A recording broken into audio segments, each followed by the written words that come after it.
1992. And he'll do a little presentation for you. Following, by the way, the entire presentation that all the astronauts are going to do here, we will have a question and answer session.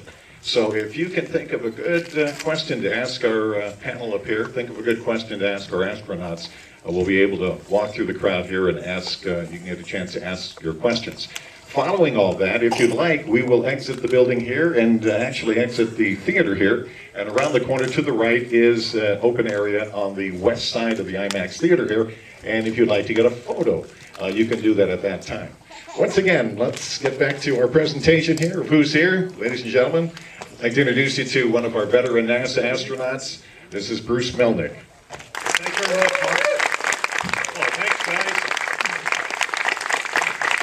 Kind of awkward to sit down. I'm usually up moving around and doing that sort of thing.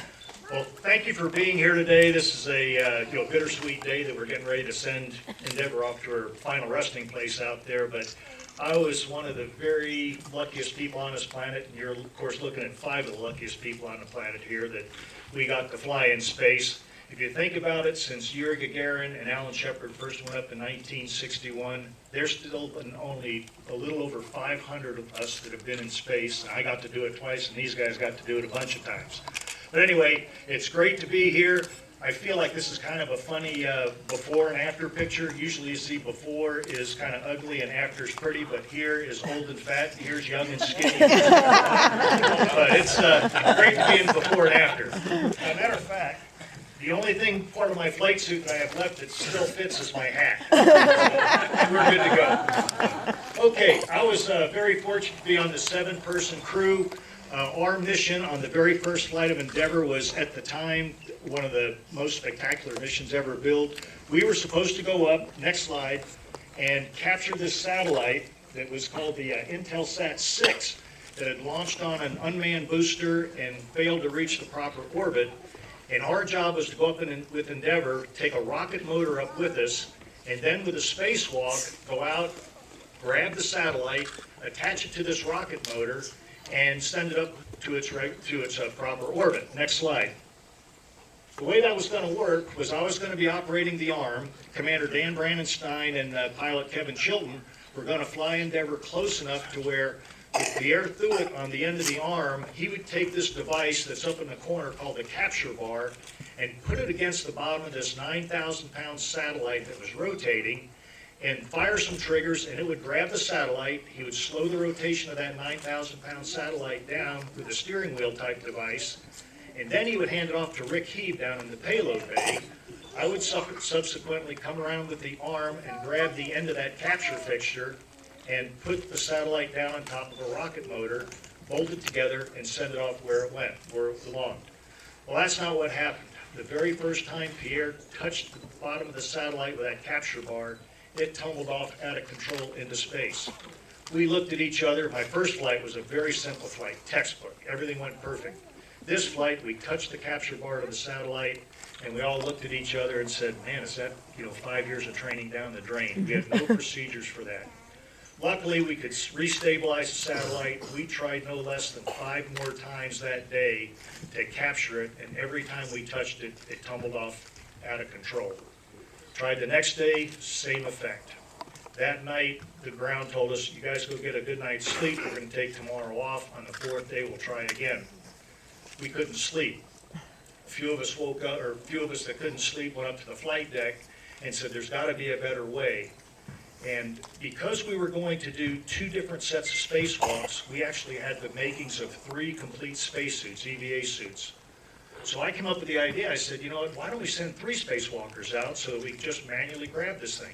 Dan and Chili had already figured we could fly Endeavour close enough to get to the satellite and grab it by hand, but how are we going to hand off to stick the capture bar on? So I said, let's put 3 spacewalkers out.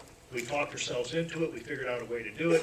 We actually, next slide, we drew this cartoon. This is back before we had a lot of the data links that we have today. That's Kevin Chilton, the pilot's fingers, holding this cartoon on a piece of flight data file. He said, this is how we want to try to do it. The grounds came back, it's like Houston, Endeavour, we've got a plan. We'd like to send 3 spacewalkers out. The ground came back with a resounding, Endeavour, Houston, are you guys crazy? We've never practiced that. You can't do that. They said, go to bed, we'll sleep on it. Well, Dan Brandenstein, our commander, said, you know what? if we can't send 3 EVAers out, we may as well come home, because I'm not going to subject our astronauts to the rigors and dangers of a spacewalk, just hoping we can do it better. We got up the next morning to the theme of, they play wake-up music for us all the time. Our theme song that morning was the theme from Rocky, Getting Stronger. It was pretty cool. So next slide.